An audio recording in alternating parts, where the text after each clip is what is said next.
नमस्कार। आकाशवाणी जयपुर अजमेर से प्रस्तुत हैं प्रादेशिक समाचार।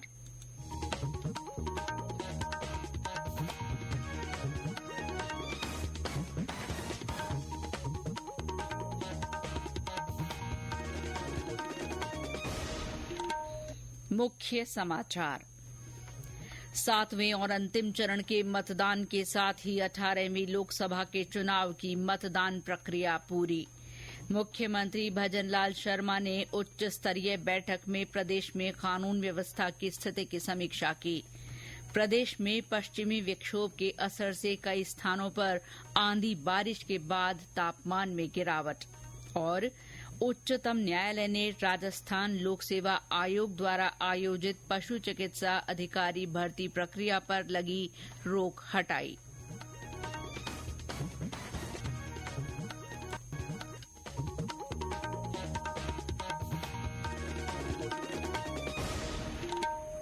समाचारों के साथ मैं शीला चावला और अब समाचार विस्तार से। लोकसभा चुनाव के 7वें और अंतिम चरण का मतदान आज शांतिपूर्वक संपन्न हुआ। इस चरण में 57 सीटों के लिए वोट डाले गए। निर्वाचन आयोग द्वारा जारी किए गए आंकड़ों के अनुसार शाम 5 बजे तक इन निर्वाचन क्षेत्रों में 58.34% वोट डाले गए। आज आखिरी चरण के साथ ही 18वीं लोकसभा के चुनाव की सभी सीटों के लिए मतदान प्रक्रिया पूरी हो गई है।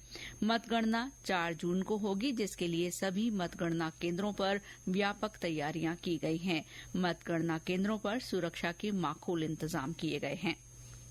मुख्यमंत्री भजनलाल शर्मा ने आज जयपुर में एक उच्च स्तरीय बैठक में प्रदेश में कानून व्यवस्था की स्थिति की समीक्षा की। इस बैठक में गृह विभाग और पुलिस विभाग के उच्चाधिकारियों के अलावा वीडियो कॉन्फ्रेंस के माध्यम से रेंज के पुलिस महानिरीक्षक और जिलों के पुलिस अधीक्षक भी जुड़े। बैठक में मुख्यमंत्री ने कहा कि आमजन में पुलिस के प्रति विश्वास रहे और अपराधियों में भय रहे, ये सरकार की प्राथमिकता है। उन्होंने कहा कि प्रदेश की जनता को भय मुक्त वातावरण मिलना चाहिए। श्री शर्मा ने कहा कि किसी इलाके में यदि अपराध की बड़ी घटना होती है तो उससे संबंधित अधिकारियों की जिम्मेदारी और जवाबदेही तय होनी चाहिए। मुख्यमंत्री ने कहा कि भ्रष्ट अधिकारी को दंडित और ईमानदार अधिकारियों को प्रोत्साहित किए जाने की जरूरत है। मुख्यमंत्री ने नशीले पदार्थों की तस्करी करने वालों के खिलाफ कड़ी कार्रवाई करने के निर्देश दिए। उन्होंने कहा कि बिना किसी के प्रभाव में आए ऐसे लोगों पर कड़ी कार्रवाई होनी चाहिए। श्री शर्मा ने साइबर क्राइम और नशे के खिलाफ जन जागरूकता अभियान चलाने के भी निर्देश दिए। बैठक में मुख्य सचिव सुधांश पंत, गृह विभाग के अतिरिक्त मुख्य सचिव आनंद कुमार समेत अन्य वरिष्ठ अधिकारी मौजूद रहे।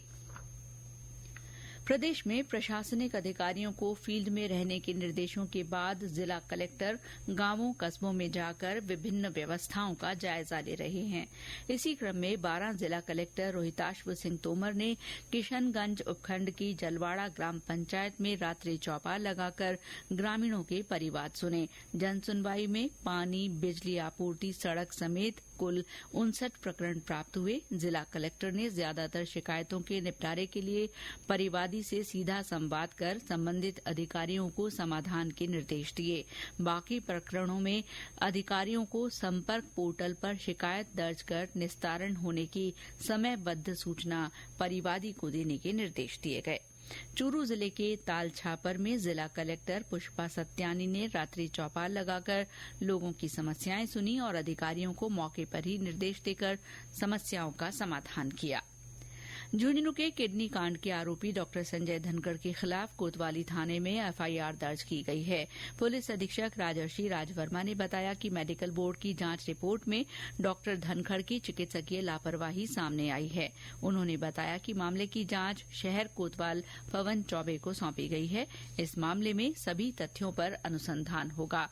प्रकरण की गंभीरता को देखते हुए जिला कलेक्टर चिन्मयी गोपाल ने गलत ऑपरेशन करने वाले डॉक्टर संजय धनखड़ का राजस्थान मेडिकल काउंसिल से रजिस्ट्रेशन निरस्त करने के लिए चिकित्सा विभाग को पत्र लिखा है। राजधानी जयपुर में अब रात 12 बजे बाद क्लब, रेस्टोरेंट और बार चलाने पर पाबंदी रहेगी। अतिरिक्त पुलिस आयुक्त कुंवर राष्ट्रदीप ने इस संबंध में आदेश जारी किए हैं। उन्होंने कहा कि नियमों की अवहेलना करने वालों के खिलाफ धारा 188 के तहत कार्रवाई की जाएगी। आदेश के अनुसार इन स्थानों पर 12 बजे बाद किसी भी तरह की गतिविधि संचालित नहीं होगी। तेल विपणन कंपनियों ने व्यावसायिक एलपीजी गैस सिलेंडर की कीमतों में 69.50 रुपये की कटौती की है। इंडियन ऑयल कॉरपोरेशन ने बताया कि दिल्ली में व्यावसायिक सिलेंडर का मूल्य 1,676 रुपये होगा। इसके अलावा विमान ईंधन की कीमतों में भी 6.5% की कमी की गई है। ये समाचार आकाशवाणी जयपुर अजमेर से प्रसारित किए जा रहे हैं। प्रदेश में आज पश्चिमी विक्षोभ के असर से कई स्थानों पर बादल छाने और बूंदाबांदी होने से तापमान में कुछ गिरावट दर्ज की गई है। जयपुर में दोपहर बाद बादलों की लुकाछिपी चलती रही। इससे पहले सुबह बूंदाबांदी हुई। जयपुर ग्रामीण जिले के कई हिस्सों में आंधी और रिमझिम बरसात का दौर चला। रेनवाल में इस दौरान तापमान में 2 डिग्री की गिरावट दर्ज की गई। जोबनेर में भी बारिश हुई। टोंक में आज सुबह से ही तेज गर्मी और उमस से लोग बेहाल रहे। वहीं दोपहर बाद अचानक तेज गर्जना और हवाओं के साथ बूंदाबांदी हुई, जिससे आम जन को गर्मी से थोड़ी राहत मिली। भरतपुर में भी दोपहर में बारिश हुई। बरसात के साथ साथ ठंडी हवाएं चलने से तापमान में भी गिरावट हुई है। श्रीगंगानगर में शाम को तेज आंधी आई। शहर के आसपास के कई इलाकों में हल्की बूंदाबांदी भी हुई है। वहीं बूंदी जिले में आज भी गर्मी का प्रकोप बना रहा। सवाई माधोपुर जिले में आज भी तापमान में बढ़ोतरी होने से भीषण गर्मी का असर रहा। विभिन्न संगठनों की ओर से सार्वजनिक स्थानों पर राहगीरों के लिए शरबत और पेयजल के काउंटर लगाए गए हैं। कुछ संस्थाएं पशु पक्षियों के लिए चारे पानी की व्यवस्था कर रही हैं। जैसलमेर में हवाओं का दौर चलने से तापमान में थोड़ी गिरावट जरूर हुई, लेकिन गर्मी से राहत नहीं मिली है। भीषण गर्मी के चलते दोपहर के समय बाजारों में सन्नाटा रहा। वहीं सीमा पर भी अंगारे बरसाती गर्मी के बावजूद जवानों के हौसले बुलंद हैं और वे पैनी नजरों से सरहद की सुरक्षा में जुटे हैं। चूरू में लू चलने से आम जनजीवन पूरी तरह से प्रभावित रहा। इस बीच मौसम केंद्र जयपुर के निदेशक राधेश्याम शर्मा ने बताया कि आगामी 24 घंटों में जयपुर, भरतपुर और बीकानेर संभाग के कुछ हिस्सों में तेज आंधी चलने और हल्की से मध्यम बारिश की संभावना है। हीट वेव का जो दौर काफी दिनों से बना हुआ था, इसमें काफी हद तक राहत मिलने की संभावना है। इसके बाद इस सिस्टम का असर जो है वो 3-4 जून तक धीरे धीरे समाप्त होगा। और यदि देखेंगे तो पश्चिमी राजस्थान के जो सरहदी इलाके हैं, खासकर जो जैसलमेर, इसके अलावा बीकानेर, फलोदी और गंगानगर, इन जगह पर एक बार फिर से 4 जून से वापस से देखेंगे कि अधिकतम तापमान 45 डिग्री या इससे ऊपर रिपोर्ट होना शुरू होगा। यानी कि एक अगला जो हीट वेव का जो दौर है वो पश्चिमी राजस्थान के कुछ भागों में 4 जून से शुरू होगा। और बाकी यदि इलाकों की बात करेंगे तो ज्यादातर इलाकों में जून के फर्स्ट वीक में मैक्सिमम टेम्परेचर 45 या इससे नीचे रिपोर्ट होगा। यानी कि हीट वेव की परिस्थिति से फिलहाल जो है वो ज्यादातर स्थानों पर राहत रहेगी। प्रदेश में भीषण गर्मी के इस दौर में सिरोही जिले के माउंट आबू में पर्यटकों की संख्या बढ़ गई है। और ब्यौरा हमारे संवाददाता से। राजस्थान के एकमात्र हिल स्टेशन माउंट आबू का अधिकतम तापमान राजस्थान के अन्य जिलों की अपेक्षा कम है व यहाँ का मौसम सुहाना है। ऐसे में पर्वतीय पर्यटन नगरी में लगातार पर्यटकों की संख्या में इजाफा होता दिख रहा है और हर रोज हजारों की संख्या में पर्यटक माउंट आबू पहुँच रहे हैं। यहाँ पहुँचने वाले पर्यटकों का कहना है कि माउंट आबू में गर्मी का एहसास ना के बराबर है और यहाँ का मौसम सुहाना है। भीषण गर्मी के बीच उन्हें माउंट आबू आकर गर्मी से काफी राहत मिली है। साकेत गोयल, आकाशवाणी समाचार, सिरोही। उच्चतम न्यायालय ने राजस्थान लोक सेवा आयोग द्वारा आयोजित पशु चिकित्सा अधिकारी भर्ती प्रक्रिया पर लगी रोक हटा ली है। उच्चतम न्यायालय की ओर से कल इस बारे में निर्णय दिया गया। इस निर्णय से लंबे समय से इस भर्ती के परिणाम की प्रतीक्षा कर रहे अभ्यर्थियों को राहत मिलेगी। आयोग ने 22 अक्टूबर 2019 को इस भर्ती की विज्ञप्ति जारी की थी, जिसके तहत 2 अगस्त 2020 को लिखित परीक्षा संपन्न हुई। परीक्षा के परिणाम 26 नवंबर 2020 को घोषित किए गए, जिसके बाद साक्षात्कार के 10 चरण भी पूरे कर लिए गए। हालांकि 6 अक्टूबर 2023 को उच्चतम न्यायालय ने इस भर्ती में नियुक्ति पर रोक लगा दी थी। विभाग की ओर से अदालत में मजबूती से पक्ष रखा गया, जिसके बाद न्यायालय ने भर्ती पर से रोक हटा दी है। पशुपालन मंत्री जोराराम कुमावत ने न्यायालय के फैसले का स्वागत करते हुए कहा कि इससे न केवल युवाओं को रोजगार मिलेगा, बल्कि राज्य के पशुपालन क्षेत्र को भी मजबूती मिलेगी।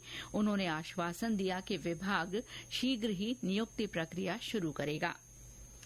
जैसलमेर जिले के पोकरण में सीमा सुरक्षा बल की 87वीं बटालियन का स्थापना दिवस आज धूमधाम से मनाया जा रहा है। स्थापना दिवस के मौके पर आज सुबह तिरंगा यात्रा का आयोजन किया गया। पोकरण शहर में विभिन्न स्थानों पर फूलों की बरसात से इस यात्रा का स्वागत किया गया। ये यात्रा नेपालेश्वर महादेव मंदिर से शुरू होकर गुरुद्वारा पर पहुंचकर संपन्न हुई। राजस्थान विश्वविद्यालय में प्रवेश प्रक्रिया 2 दिन के लिए स्थगित कर दी गई है। प्रवेश प्रक्रिया आज से शुरू होने वाली थी। यूजी कोर्सेज में 7,000 से ज्यादा सीटों के लिए प्रवेश प्रक्रिया अब 3 जून से 12 जून तक चलेगी। 13 और 14 जून को आवेदन में की गई गलतियों को सुधारने का मौका दिया जाएगा। इसके बाद फाइनल कट ऑफ लिस्ट जारी की जाएगी, जिसके आधार पर BA, BCom, BSc pass course, honours course और सर्टिफिकेट कोर्स में एडमिशन मिल सकेगा। विश्व पर्यावरण दिवस के सिलसिले में राजस्थान प्रदूषण नियंत्रण मंडल द्वारा lens for a greener world photography प्रतियोगिता का आयोजन किया जा रहा है। इस प्रतियोगिता का उद्देश्य पर्यावरण संरक्षण और हरित जीवन शैली को बढ़ावा देना है। प्रतियोगिता के विजेताओं को 5 जून को आयोजित समारोह में पुरस्कृत किया जाएगा। पहले स्थान पर रहने वाले प्रतियोगी को 15,000 रूपये, दूसरे स्थान पर 10,000 रूपये और तीसरे स्थान के लिए 5,000 रूपये का पुरस्कार दिया जाएगा।